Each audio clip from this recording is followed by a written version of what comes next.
TJ, you just sit there and look pretty. I got this. It's so good. Oh my gosh. Jeez, I need more coffee. Okay. I'll carry the whole show. It's fine. I've had more coffee than you, clearly. Help your shoulders when you're. I know it's a lot to carry. You're doing great. Fine. Way to the world. Here we go. Buckle up. You've just hit the play button on The Notice, a podcast from OTAVA with hosts TJ Howsky and Melissa Locke.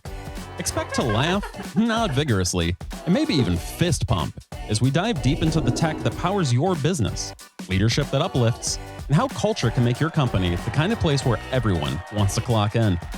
So if you're ready for insights that stick and laughs that last, you've got a seat at our table. Welcome to The Notice, where tech gets personal and growth is a group project. Let's get started. All right.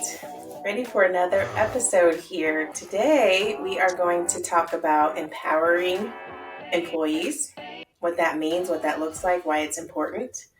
We're also going to talk to Brian Hoekelman again. So this is a second time on the podcast. First time for someone to have a second appearance, I think, maybe. That's a big deal. So that's exciting. But he's very smart, and he's going to talk about Broadcom and what's going on there and the changes. So, but what have you been up to, TJ? This week's been kind of nice, right? So last week, but I think both of us, we were traveling a ton, kind of winding down now for spring break. Feels like all of us are in and out a little bit here and there, spending time with the family, which is nice, and getting a chance to recharge before we get back on the road for the next few weeks. So yeah, it's been nice to be home and sleep in my own bed for a little while. Yes, it is. The older I get, the more I appreciate my bed and my pillow. Right. Austin Cook, he's been on here before. For everybody that's, hasn't met him, he's awesome. He's our chief financial officer. Austin was telling me a story about how when he would travel back and forth locally, he would bring his pillow. And so here he is standing in the elevator with this pillow, with this crazy looking pillowcase, and the person in the elevator looked at him and he's like, "Hey, no, don't judge me. This is my pillow." And the guy's like, "No judgment." That's so good. That's awesome. I love it.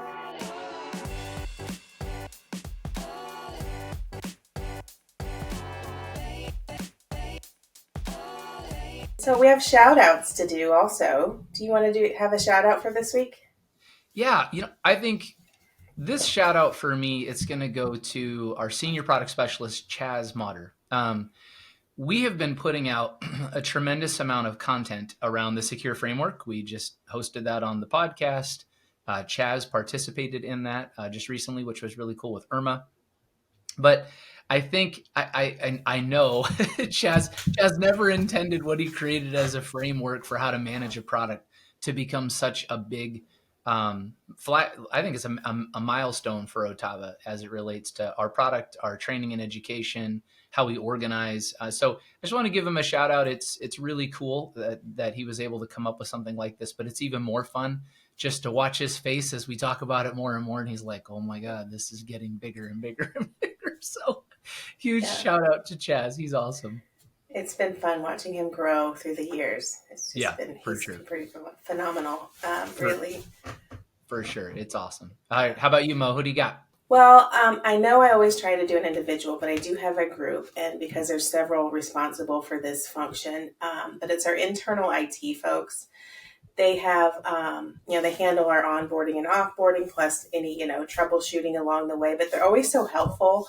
And they've taken it even a step further to kind of hold a meeting, like what can we do to improve this process and try to look at things differently. And maybe they've even been empowered a bit to take control of this and make it a great experience. And so it's an example, kind of ties in with our topic today of empowerment and how they've taken it and run with it to improve the experience for our employees. So I really appreciate that. Yeah, it's a good call. And it's not a department that has not been without tremendous change, right? There's a lot that's gone on, and they've risen to the occasion every time. They don't complain. They're very service oriented. It's a great group. So I agree. That's a great shout out.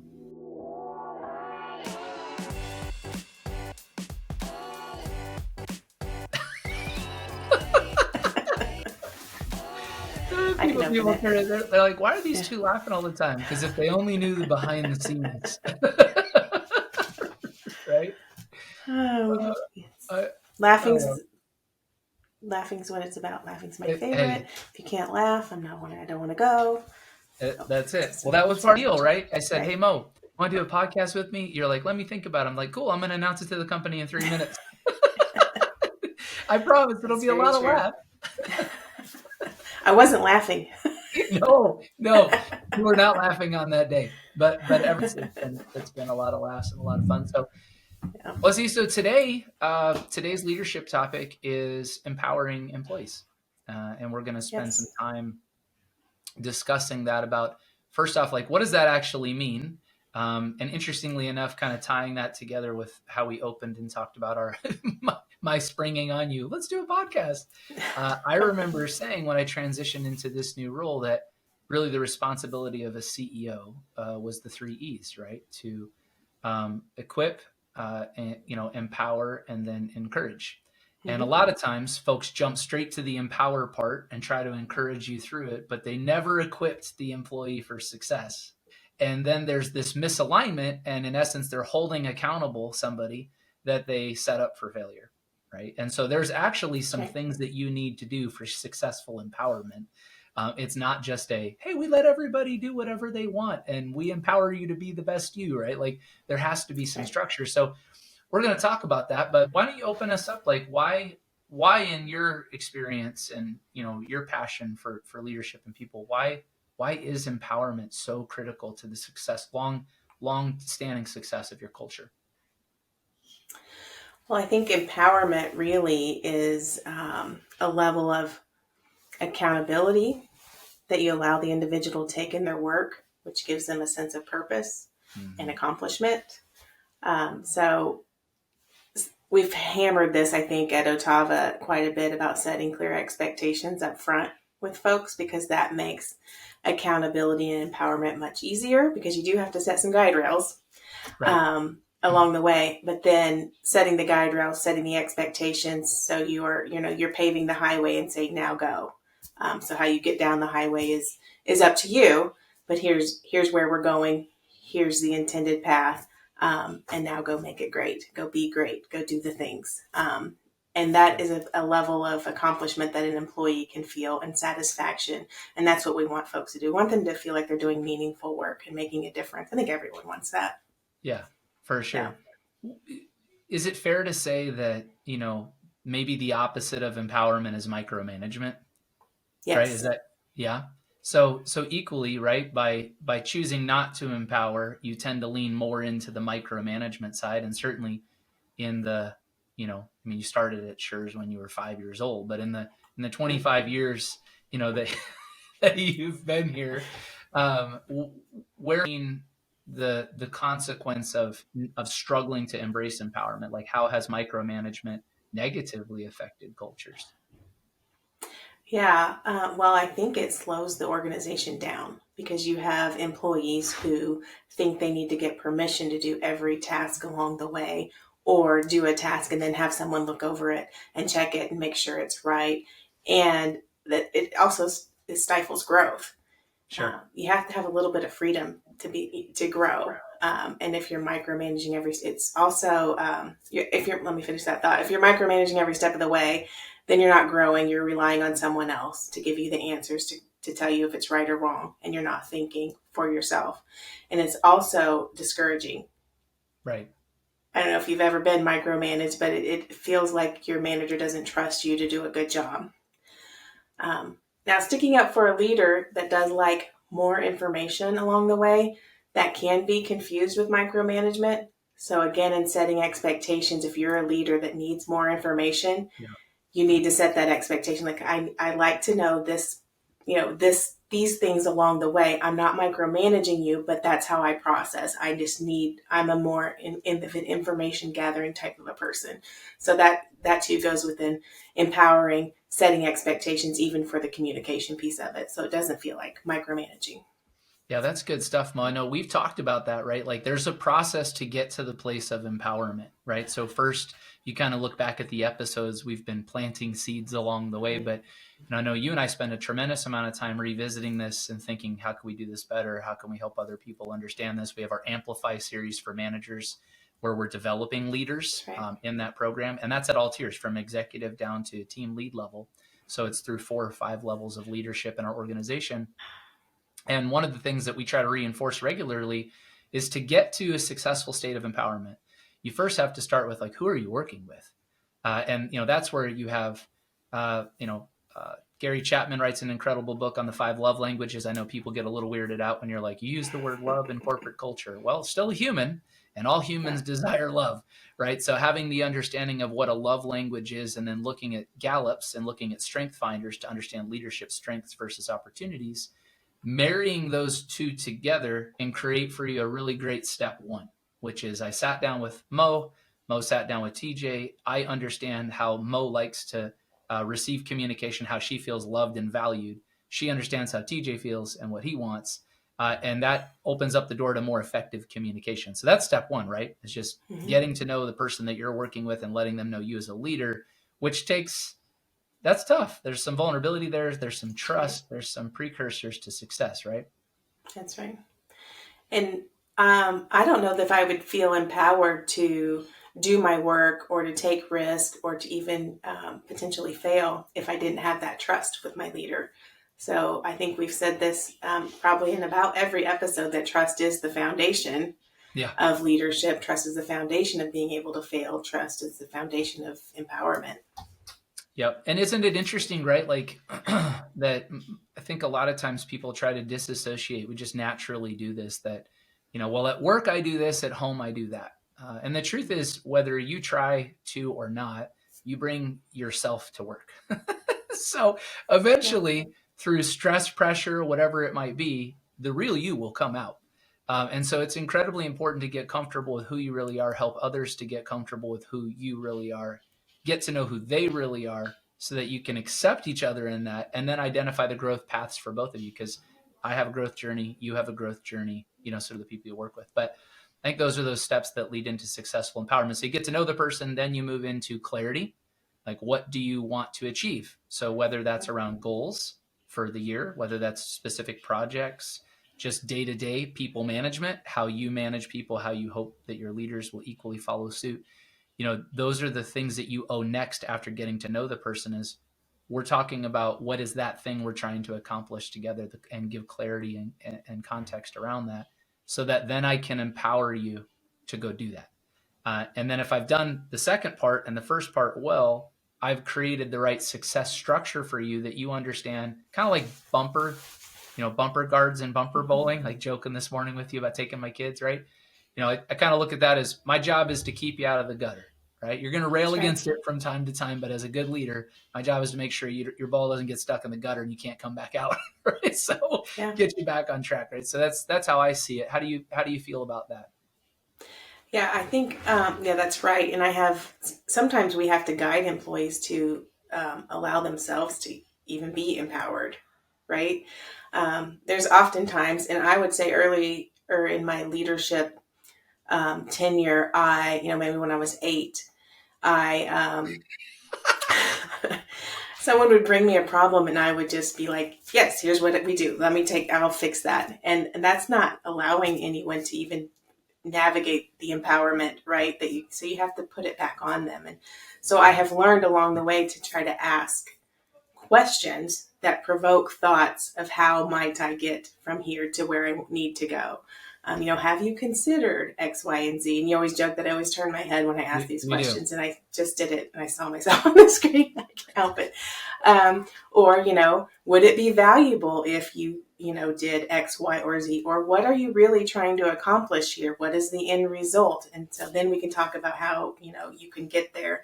So guiding folks to even know how to be the leader in a situation, or to take the steps necessary to get where they want to go, instead of taking the steps for them, is also very important. And probably if you're new to leadership, I think that's the hardest. Delegation and letting folks, do the work and potentially not do it the way you would do it. Well, for sure, right? Like, I mean, Great leaders ask great questions. So to your point about how you've learned to go about it, right? You've worked really hard to get to a place that you can ask the question. You know the outcome that you want, but you've learned to ask better questions to help them as the leader now growing get to the place that they begin to think separate from you, right?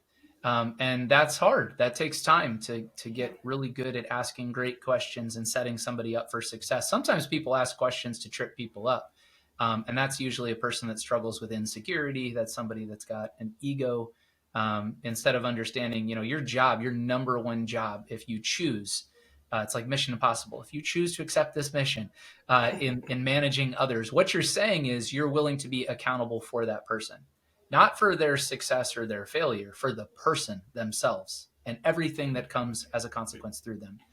That's the difference between leadership and management. So management tends to say, I'm responsible for what they do, task oriented, how it affects the P&L. That's where my relationship starts and stops, and I will hold them accountable up to and including separation, right? That's traditional management. That won't work. It'll work for a period of time in your career, but eventually you're going to find very limiting results. Leadership is, I accept responsibility for Melissa, the person. And so now I recognize that it's my job to become the best version of myself, to help her become the best version of herself, to get the outcomes that we want. And if I've done my job really well, she should be able to operate within a success system and be very effective. And to the extent that she's not, it usually comes down to lack of coaching, right? So let's talk about that for a minute, because I know one thing that you flagged in today's script. Thanks, Cassidy, and thanks, Mo. But we talked about this, which is what is critical for successful empowerment and developing, and it's training and education, right? Right. So talk a little bit about that, because you're passionate about that. Yeah, I think to empower someone, you have to help them get to where they want to go. And that creates a sense of ownership in their career path. And we do that a lot at OTAVA. We've had some great success. I think last year we had 62 third-party certifications earned by our employees. Unbelievable. And so when you're not only are you guiding them and coaching them, but you're showing them a path to get where they want to go, and then steps that they can take and how we support those steps. That just fulfillment in your career and your the daily grind of the work, and they see the future of where this is going to take them. That's very important. Visioning their career for them, and as a person, professionally and personally, and getting them where they want to go is a key to a long-lasting, successful relationship with an employee and in potential growth, succession, all those important things that you need to think about in an organization. Yeah, and I love what you said, right? Which is the place that they want to go, not the place that you want them to go. That's right. And that's a huge lesson I've learned. That was a mistake I made in the early portion of my career, where I just assumed I was and remain ambitious and wanted to grow in my career. Not necessarily, I want to climb the corporate ladder. That wasn't what I meant by ambition. I just wanted to do better than yesterday, every day. And I wanted to keep growing and get the most out of my career experience and get the most out of people. But not everybody's wired that way. And so I would naturally start putting this unnecessary pressure on somebody, thinking, well, you want that too, instead of taking the time in step one to figure out their learning style, their love language, and understand, oh, this is their pinnacle and this is what they want. And I'm going to support that instead of try to get them to conform into what I want. And so I'm sure you've kind of learned along the way too. Yeah, that's right. And some people want to hear that they did a good job, and some people want to be rewarded, in front of people. Some people want to be rewarded in private. Some people want to, have it show up in their paycheck, and others are like, I just want to, do good work and meaningful work. And so it is important, because you can't motivate everyone the same way. You can't empower everyone the same way. Some don't want to be empowered. They just want you to tell them every step along the way and what to do. And that's fine. But as a leader, figuring that out is what's important. And that comes with that relationship building, that connection, and understanding the folks on your team. Yeah. That's fantastic. Well, I think we land the plane there, Mo. You just, that was the home run. And that is, you have to figure that out for each individual person and meet them where they're at, support them through that journey, and be okay that, the world is fun because we're not all the same, right? We're after unity, not sameness. So I think this was cool. This is a great segment. Hopefully you'll give us feedback if you want to learn more, because we could spend hours, days probably, talking about the different techniques that we've learned in our combined experiences of how to get the most out of somebody after you under what they want, and help structure a successful program for them in professional development. And that is a huge passion that we both share amongst many. But people are awesome. And to be able to do this in a consistent, measurable way, I promise there is a program that you can follow that develops people. It is not you're born with it, or there's a systematic way to develop leaders. And at OTAVA, I think we've done a fantastic job, and I give a tremendous amount of that credit to you, Mo, and what you've done with the Gallup program and the framework that you've created over the last couple of years. And it's been fun to watch. So it's great segment today. Thank you. Yeah. Enjoyed it, and I look forward to getting some feedback from folks so we can continue on topics that are meaningful. Amen to that.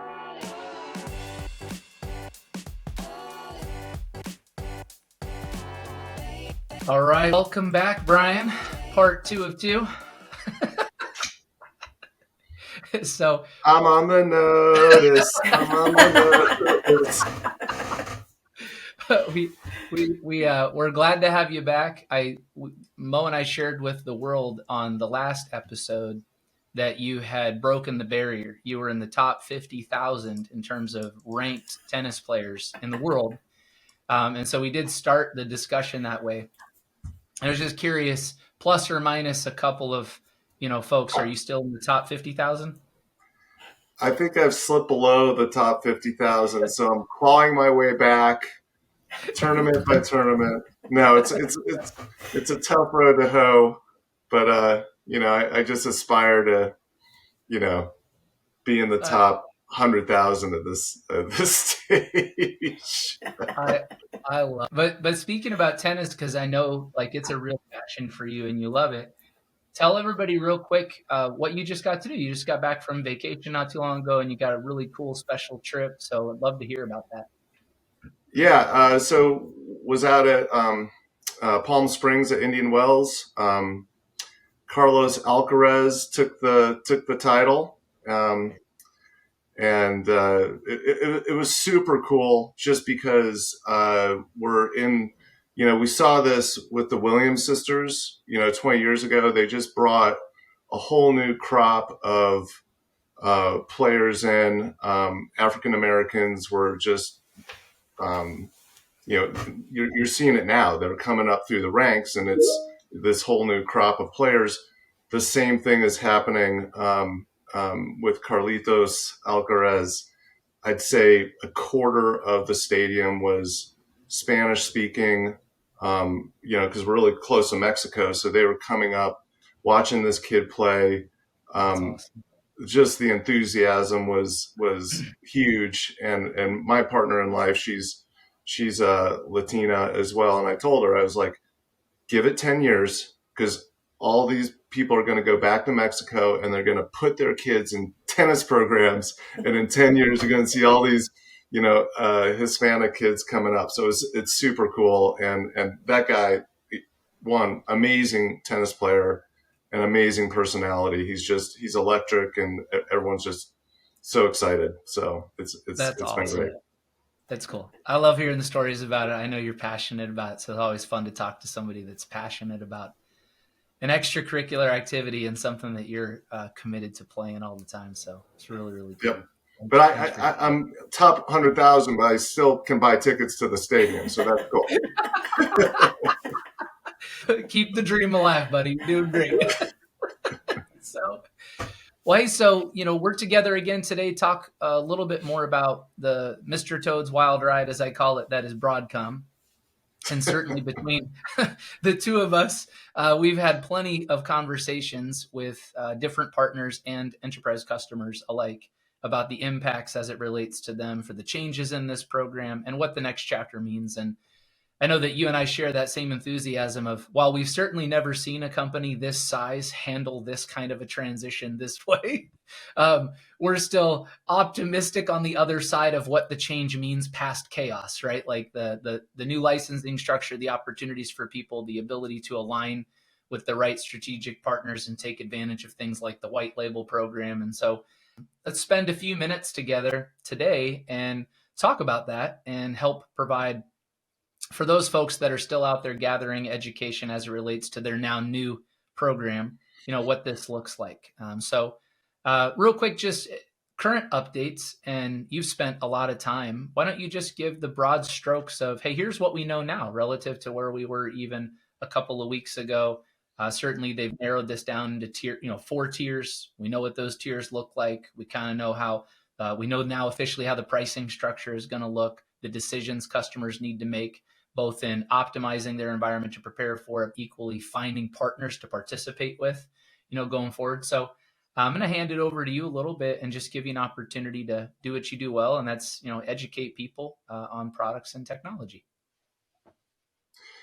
Yeah, so I share the sentiment. I've never really experienced anything like this in my career, so it's uncharted territory for everybody. And I've dropped a couple videos on the topic, but Broadcom Advantage is the new program, right? And so we're moving to a subscription-based license, and there's mandates in the program that you have to achieve to remain compliant. And then there's new tiers. We've talked about the Pinnacle and Premier tiers. So we went from that 4,500 VMware partners globally down to 500 now. So there's 4,000 CSPs, managed VMware providers globally, who are trying to figure out how they navigate this change. And so that's where there's been a ton of anxiety. And it's compounded with the fact that Broadcom has provided a lot of guidance with not a lot of detail. And, we're in this time where people are trying to figure out how they partner with a Pinnacle or a Premier provider to maintain their business and to kind of move it forward, and what changes. And so I think there's 2 big things that are changing. One is, how do I participate in the Broadcom ecosystem in the program? And then what does it mean to my operating model, right? So you're as a registered, and the 4,000 that didn't make the Pinnacle or Premier, they are now, air quotes, registered tier partners in that ecosystem. And so they have to work with a Pinnacle or Premier provider to support their customers. So the Pinnacle and Premier provider are backstop for them.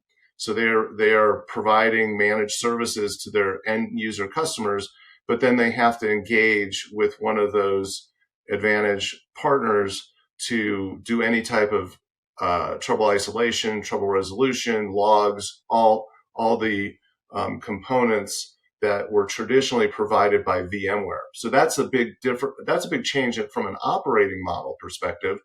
And I think there's actually some advantages to those registered tier providers, because we're offloading some of that overhead, right? The other piece is the program elements of this, and there's just a lot of confusion, and there's not a lot of details, and there's not a lot of access to the information that people need to feel comfortable. So we're talking obviously to a lot of these registered tier providers, and they're seeking answers, and we literally don't know the answers yet. And Broadcom has come out and said, we're going to unveil, one, you have to be compliant and you have to move to this subscription model. And oh, by the way, no one can really get access to the license keys and the and the licenses themselves, because Broadcom has said we'll have that available on the new Broadcom portal May 6th. So that's the essence of where the anxiety is. And I think what we're seeing from a behavioral perspective, from the registered tier CSPs, is that they are really struggling with how do they proceed forward, and they're asking us for a lot of those answers, and they're asking us to build contracts where we don't understand the terms of those contracts and the flow down implications for all parties involved. So that's really a tough spot for all of us to be in right now. Yeah, it's well said. I think I like the term that you used. I'd heard it before. I hadn't heard it in a while, but you had referenced in our last podcast, you had said, sometimes there's just a lot of FUD that's used, fear, uncertainty, and doubt, right? And unfortunately, for the partners that connect into this podcast, this will sound a little bit bolder, but it's necessary in that there's a lot of profit in fear and confusion. And people will use that to their advantage to put you in a position where you feel like you have to make a decision. And so hopefully what we can offer through the videos that we're putting out on a regular basis, the conversations we're having, our patient, which is pretty high up relative to, Broadcom access, is that everybody's at the same jumping off point right now.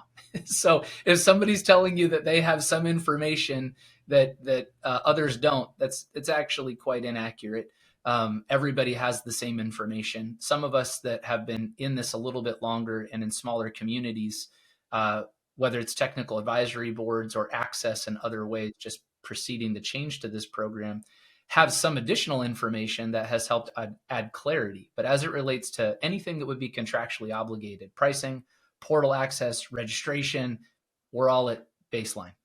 So there is nobody right now that can legitimately offer you a contract for new services and the pricing and the units related, because that has yet to be completed. So definitely don't fall trap to that.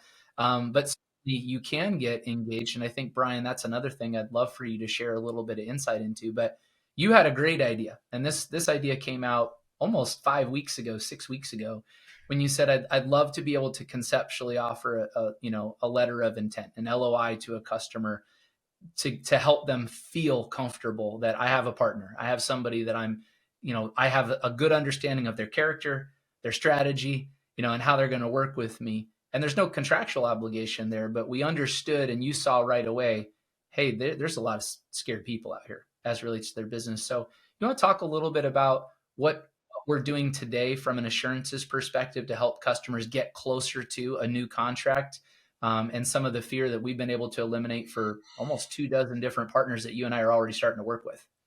Yeah. I think the most important thing navigating these waters is to operate in good faith, right? And so I think to your point, we're hearing about people who are taking down contracts with providers they've never worked with before, and the terms, the flow down terms are unknown, and the terms that Pinnacle or Premier Partner is taking on are unknown. Those are bad business practices, full stop, right? Because you shouldn't do that, and if you're partnering with someone, you should not be operating in that type of mode. But in terms of the things that we're doing to try to provide as much clarity and predictive outcomes as we can, we're doing a couple things. We're, a letter of intent and our MSA structure, we're sharing that, right? So we're saying, like, here's the framework of the contractual agreement that we're going to have with you. And as soon as we are able to contract with Broadcom, we'll provide any additional clarity or any additional modifications in those terms. But for now, we can provide you with some predictive pricing structures. And so we are providing proposals based on the information that we know today that's been shared out. So we know what the month-to-month terms, we know that there are 3-year commits against the different core commits that you would have in this structure. So we're able to provide you with from what we know today, what those quotes would look like, the discounts off the MSRP on the cores, and that provides at least an opportunity for the ecosystem that we're building some predictability in terms of what I call the hydraulics of your business model, right? So now I know the COGS, I know what I'm going to be able to sell out in the marketplace, and I know what my profitability is going to look like going forward. So that's good. There's still, there's anticipation that there will be 1 and 5 year terms. We don't know those prices yet, but at least we're able to get you to a budgetary price so that you can work with your finance team to understand what your business model looks like moving forward. So I think that's about as far as we can go from a pricing and a finance perspective right now. The other component is, make sure that you're partnering, obviously, like I said, with someone who's going to be transparent, operating in good faith, but then also has the credibility from a historical perspective and a depth around their VMware practice, right? And so at OTAVA, we know we've been in this for over a decade. We have a deep bench of engineering resources and certifications. And so I think you'll want to evaluate that side of it as well to make sure that, because you no longer have access to Broadcom. Do you have access to a partner who has historical perspective and the resources on staff to support you going forward? Yeah, that's good feedback. And I think it's, you hit the nail on the head. It's hard to help. I've never believed in my career. I know that we're like-minded in a lot of ways, and this is one of them for sure. There's no value in pointing out what others do or don't do in comparison to yourself. I call it sideways disease, right? Like that to me, that diminishes your character.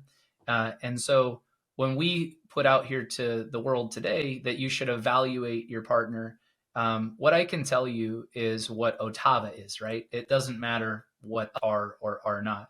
And so to your point, we've been in this space for secure and compliant hosted solutions for over 30 years, evolving from secure and compliant bare metal hosting and co-location, supporting and servicing workloads that include Fortune level companies like Fortune 5, Fortune 10, whether that's tertiary or secondary DR support workloads, production environments as well, and then evolved into now over a decade in advanced cloud and now multi-cloud. And that includes what a lot of people are unaware of, which is a nuance to OTAVA, is that we've been using VMware VCD since version like 2.0. So we were the buggy adopters for a platform that in that season was like, I don't know that you want to be using VCD right now. And so we're very spoiled in the sense that some of our engineers are, they're finishing right now, they're VMware certified experts, right? Like they've been in this game for a really long time. And what Brian and I had talked about very specifically, as we said, yes, we want to participate in the new Broadcom white label program. We'll talk about that here in a minute. Was we wanted for customers to come to OTAVA and say, hey, unfortunately, I'm going through a situation right now where I feel uncertain. I feel unsafe. And so we wanted to start with, okay, let's give transparent pricing. Let's just help you to understand what our cost is, what your cost is. And most of that, we can answer those questions today. Some of them, contracts beyond 3 years, we're still waiting on. But I think we've gotten pretty close.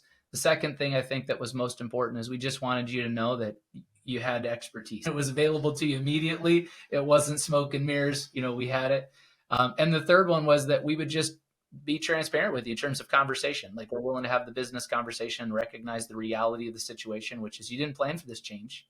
And so if we can help you think through how to navigate and transition into this successfully, this doesn't have to be as stressful as it is, because the only way out is through. Like you got to go through it. So let's give you the best kind of leadership that we can through this process so you don't have to feel stressed out, right? Yeah, I think there's some work to do between now and the other side. Let's just call it May 6th.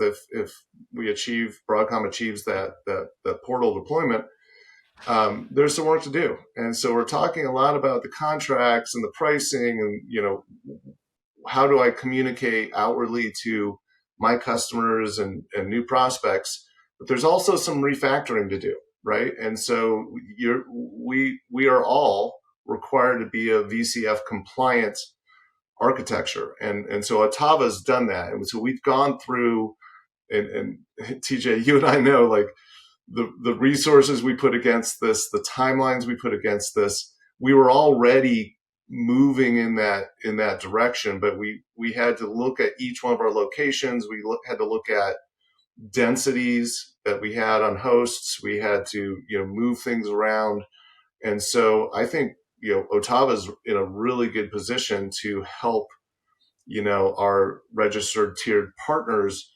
evaluate their architecture and make sure that they're optimized, right? And we can kind of coach you through that, and we can help to assess what you've got deployed today, where you need to go, any type of the hardware refactoring that you're going to have to do. And so that's good work for us to kind of tackle and to help and facilitate with our registered tier partners.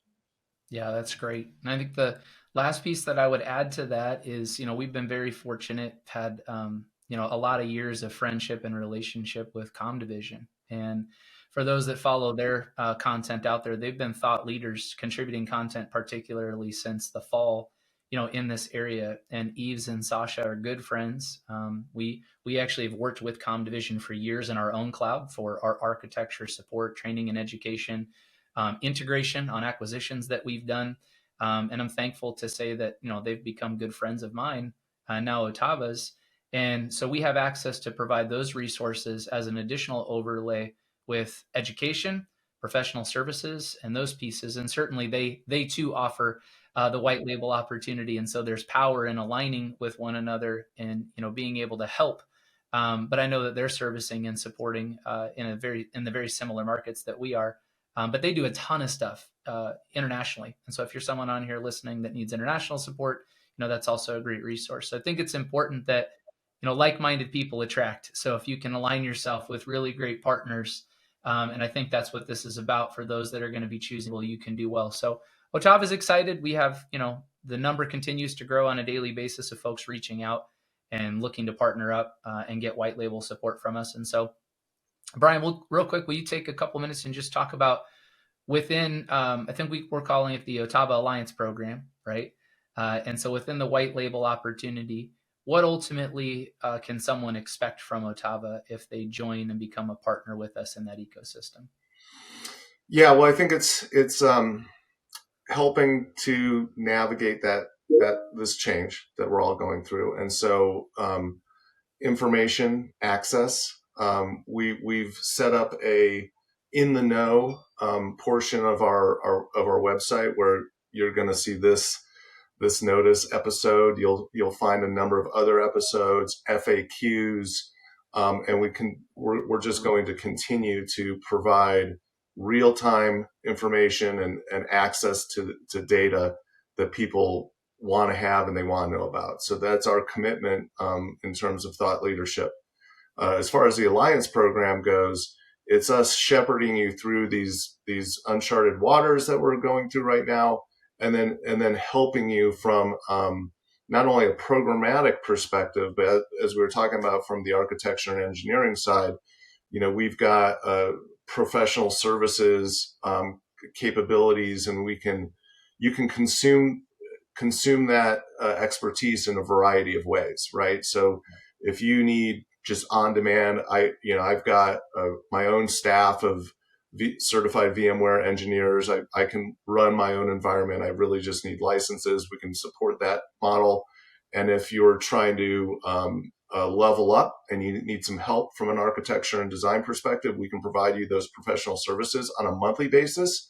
Or if you're budgeting and you're anticipating that you're going to just need ongoing support, we can just have a pro service subscription, if you will, that you're eligible for and that you can use, wherever you are in that journey on an annualized basis. So you can amplify and you can have a deeper need as you're doing some of these immediate architectural changes, and then you can roll that professional service commitment down once you're operational, and it's really just triage and escalations and Sev1 type of support. So any type, wherever you are in your VMware expertise, we can help you there. And as you mentioned, it's geo specific, right? And so we're going to be really strong in North America, and we've got the ComDivision relationship that can really extend to any geography outside of North America. That's right. And then last, Brian, we know obviously we have two customer profiles that we serve here at OTAVA.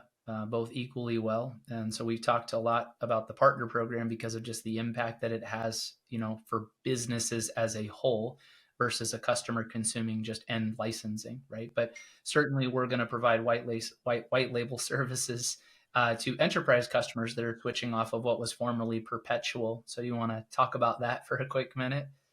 Yeah.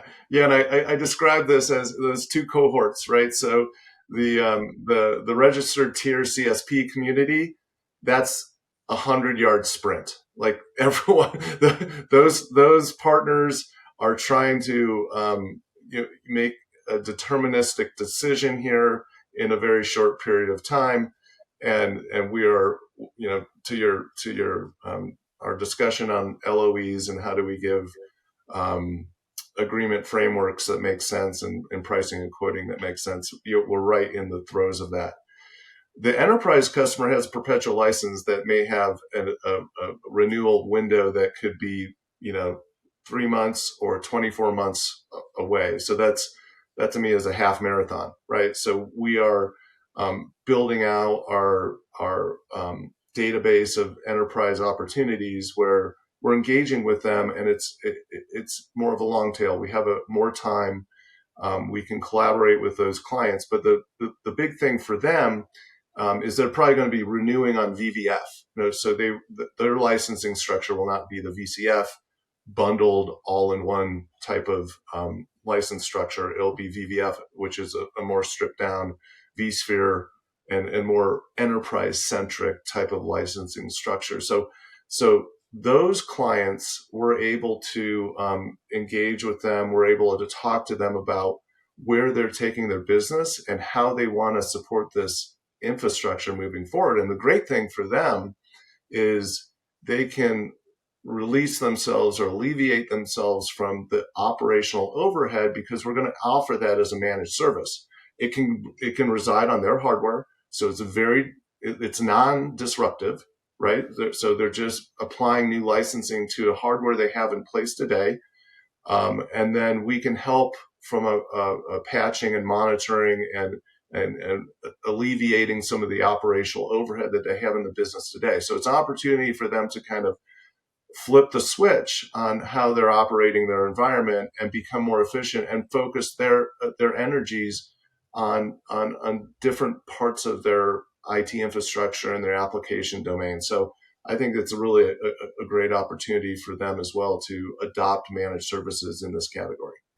What do you think, Mo? He's kind of like a dictionary. It's good stuff, Brian. Thank you. Well, for education and go forward, and we have a lot happening over the next several months. Where can people plug in and continue to consume the thought leadership that OTAVA as a company is putting out, and then you specifically as a leader over that vertical? Like I said, we have the in the know. So be in the know and get registered on the OTAVA website. We're not shielding any of the information, so it's really in the public domain. So we're trying to be as transparent as possible. We're giving as much information as possible. And then if you want quoting and other types of specifics about partnering or consuming licenses through OTAVA, we're going to ask you to register so that we can get some information and we can engage with you. So we're trying to be good stewards of the business and helping everyone get to the other side of this of these treacherous waters we're kind of in right now. That's good stuff. Well, thanks, Brian, for coming on and spending time with us and just being really thoughtful about the content that you've been putting together. And I know that for folks out here, if you've stayed with us, or maybe you're going to pause and kind of come back because there's a lot here, I would encourage you to also remember that everything else as it relates to like registration portals, those are in flight. So from our lips to your ears, we as a company are registered for both the reseller side and the service provider side as a premier partner with Broadcom. The portals get modified almost on a daily basis. So I've seen us drop in and drop out, but we are there and can provide for that for you. And then we are registered with Insight as well as our CCM, both as a participant in their white label programs for service providers and customers. And, I don't know how often that you'd get this opportunity, but if you want to reach out and spend direct time with Brian Hoekelman or myself. Certainly we have full calendars as well. But we've been scheduling a lot of one-on-one time with customers and businesses in this season, knowing that you're really looking to talk to somebody that is intimately involved.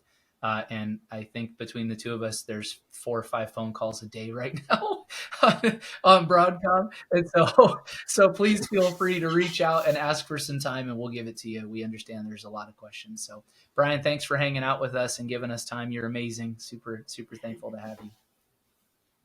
Yeah, appreciate it. And, I've got some court time scheduled for us next time we get together. So I know you're farther down that ranking. So I'm gonna take it to you, buddy. I'm in the top 500,000, and I think we only rank the top 499,000. So I'm definitely ready. So it's gonna be a good matchup. Mo, if you could just adjust my workman's comp, I'm probably gonna need it when Brian finishes with me on the court. But it'll be good. So awesome. Well, thanks so much. We appreciate you. Yeah, thanks, guys. It was fun, and just stay connected with us. We'll help you out. For sure. So in closing our next episode, we want you to join us because we're going to talk about what makes a good leader. So we're going to do a lot of research between now and then to figure this out because, we've got some work to do, clearly.